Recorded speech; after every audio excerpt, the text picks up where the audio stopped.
बाजार देखें निचले स्तर से थोड़ी रिकवरी दिखा रहा है, संभलने की कोशिश कर रहा है कहीं ना कहीं।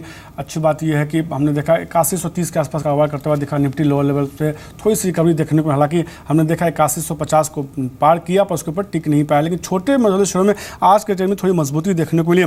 केमिकल स्टॉक्स देखिए, खासतौर पर छोटे मझोले जहाँ खरीदारी देखने को मिला आज के ट्रेंड में। HOCL, Phillips carbon, Vinati organics, Deepak nitrate जैसे स्टॉक्स हैं जहाँ थोड़ी सी मजबूती देखने को मिली है। अच्छी बात यह है कि बहुत दिनों की गिरावट के बाद अब इन शो में थोड़ी खरीदारी देखने को मिली है।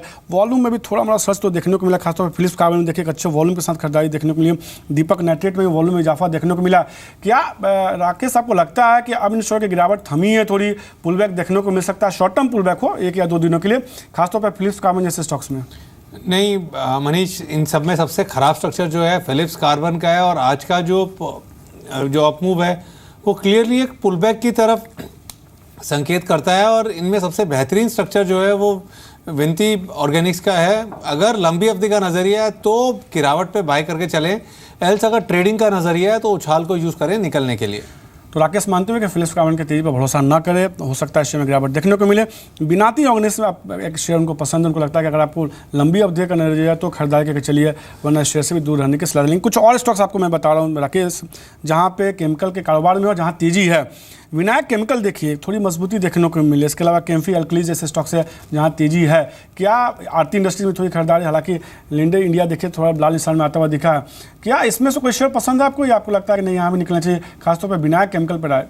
देखिए, इस स्पेस में अगर आप विनाइल केमिकल की बात करें तो यहाँ पर कोई टेक्निकल स्ट्रक्चर अब अच्छा नहीं रहा है। ऊपर से एक डिक्लाइन देखने को मिला था और आज के सत्र में it's more of a pull back है। अगर आपका नज़रिया प्योरली ट्रेडिंग का है तो मेरा ऐसा मानना है कि शॉपिंग नहीं करनी चाहिए, अभी थोड़ा वक्त देना चाहिए करेक्शन को।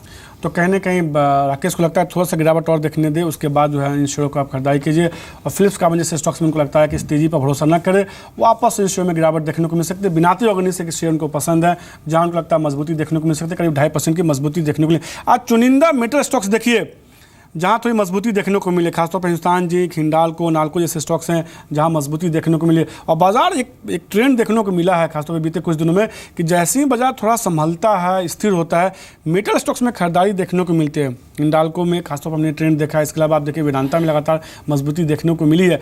क्या आपको लगता है कि मेटल शेयर में जो एग्रेसिव ट्रेडर हैं वो थोड़ी खरीदारी करे, मुनाफा देखने को मिल सकता है, या जिन्होंने ऊपर में खरीदा है वो एवरेज कर सकते हैं?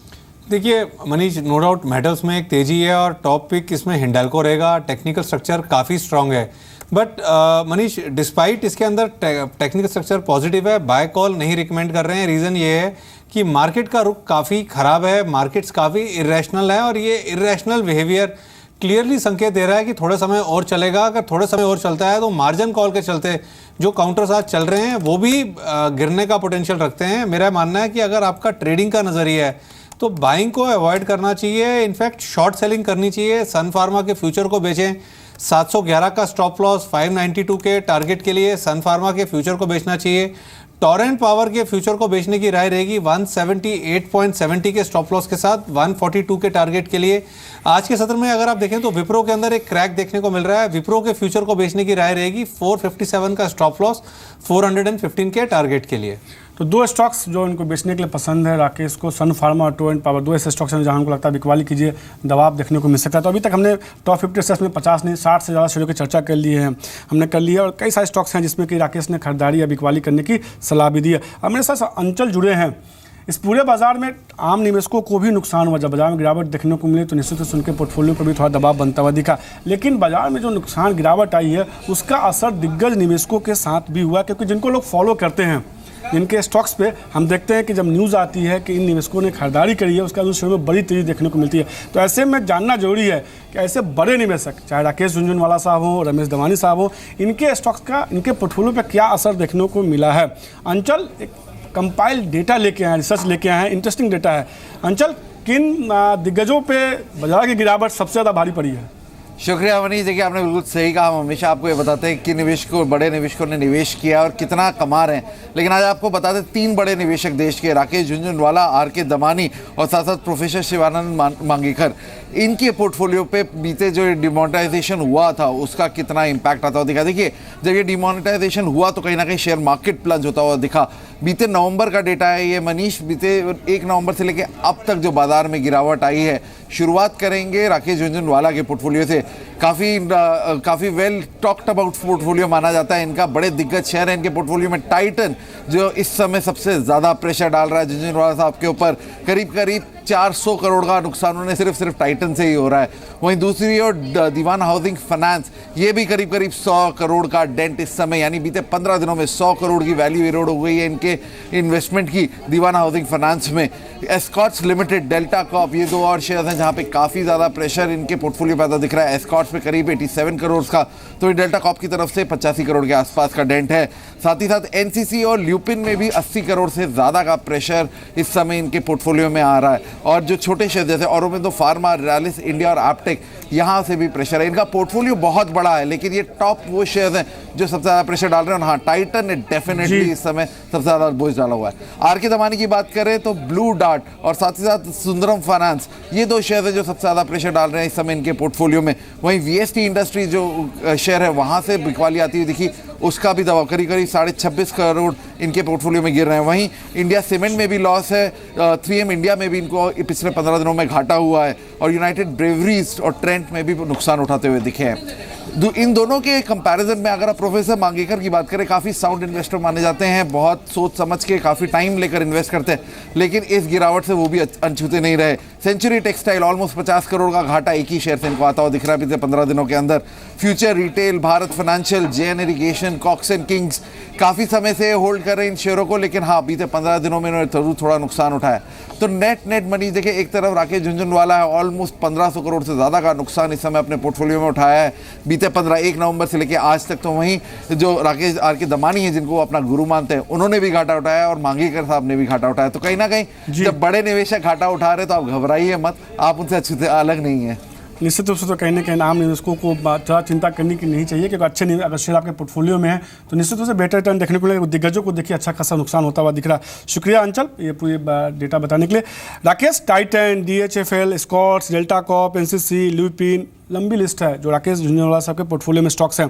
क्या इसमें से एक शेयर जो आपको लगता है सबसे भरोसेमंद है, खरीदिए, रिटर्न तो मिलेगा ही? देखिए मनीष, 2 चीज़ें बड़ी अलग हैं। अगर आप ट्रेडिंग के नज़रिए से मुझसे पूछ रहे हैं तो मैं बेचने की राय दूंगा। मैं निवेश के नज़रिए से पूछ रहा हूँ। देखिए, निवेश के नज़रिए से पूछ रहे हैं तो डेफिनेटली हाउसिंग फाइनेंस कंपनीज को खरीदना चाहिए, बिगेस्ट बेनिफिशियरी होगा।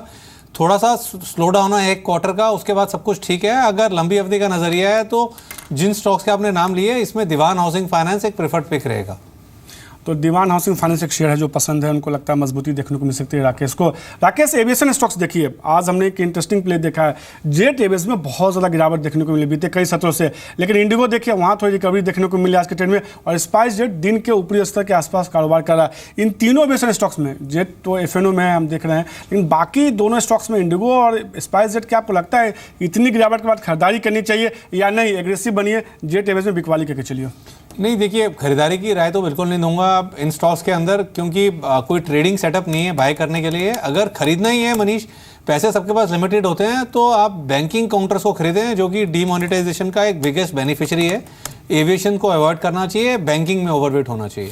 तो बैंकिंग में ओवरवेट, और उन्होंने SBI को बोला भी था खरीदारी करने की, उन्होंने सलाह भी दिया था राकेश ने को लगता है SBI मजबूती दिखा सकता है, तो बैंकिंग में वो शेयर खरीदारी करने की सलाह दे। एविएशन से फिलहाल वो दूर रहने की सलाह दे रहे हैं। 2 स्टॉक्स और देखिए, पेंट में एशियन पेंट, आज गिरावट देखने को मिली और बीते 10 दिनों बाद देखिए भारी गिरावट देखने को मिली एशियन पेंट में। बर्जर पेंट देखिए, वहाँ मजबूती देखने को मिली थी, 2% के आसपास की मजबूती देखने को मिल रही है। क्या राय होगी? एक में गिरावट, एक दिन के ऊपरी स्तर के आसपास पहुँचने की कोशिश कर रहा है। देखिए दोनों में करेक्शन चल रही है, एक में पुल बैक आज देखने को मिल रहा है, बर्जर में, एशियन पेंट में पुल बैक नहीं है। बट अगर लंबी अवधि का नज़रिया है तो एशियन पेंट को गिरावट में खरीद के चलना चाहिए। एक सेक्टर और लेना चाहेंगे छोटे में राकेश, हमने देखा है कि सिरामिक्स स्टॉक्स में गिरावट देखने को मिली है, अच्छी खासी गिरावट देखने को मिली। कजारिया सिरामिक्स, निटको, सिरा सिरामिक्स जैसे स्टॉक्स है जो अंडर परफॉर्म कर रहे हैं। हालांकि आज ये तमाम शेयर लोअर लेवल से थोड़ी रिकवरी दिखा रहे हैं, थोड़ा संभलने की कोशिश कर रहे हैं।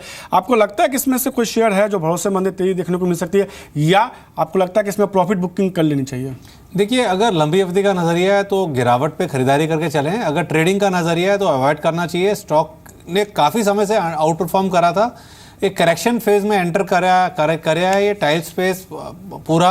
अब करेक्शन कितनी चलेगी कहना मुश्किल है, बट ट्रेडिंग के नज़रिए से बाइंग को अवॉइड करना चाहिए। तो सीधे तौर पे अभी भी गिरावट देखने को मिल सकती है। सिरामिक्स स्टॉक्स में दूर रहने की सलाह दे रहे हैं तो राकेश, उनको लगता है कि दबाव देखने को मिल सकता है। एक और सेक्टर देखिए, ब्रॉडर सेक्टर, बड़ा सेक्टर रियल्टी स्टॉक से हमने देखा कि बहुत ज़्यादा पिटाई देखने को मिली। DLF 170 का 140 के आसपास ट्रेड, 114 के आसपास ट्रेड करा। इसके अलावा इंडियाबुल्स रियल, SDL जैसे स्टॉक्स है, दिग्गज रियल्टी स्टॉक्स से नहीं, छोटे मजदूर रियल्टी स्टॉक्स में भी दबाव देखने को मिल रहा है। क्या किसी को अभी एग्रेसिव बाइंग करनी चाहिए realty stocks, DLF, Indiabulls real जैसे स्टॉक्स देखिए, या बिकवाली के मौके हैं, थोड़ा बिकवाली करके ही चलिए? देखिए, एग्रेसिव बाइंग की राय तो नहीं दूंगा, बट अगर आप ट्रेडर हैं और एग्रेसिव ट्रेडर हैं तो उछाल पे HDL को बेच के चलें।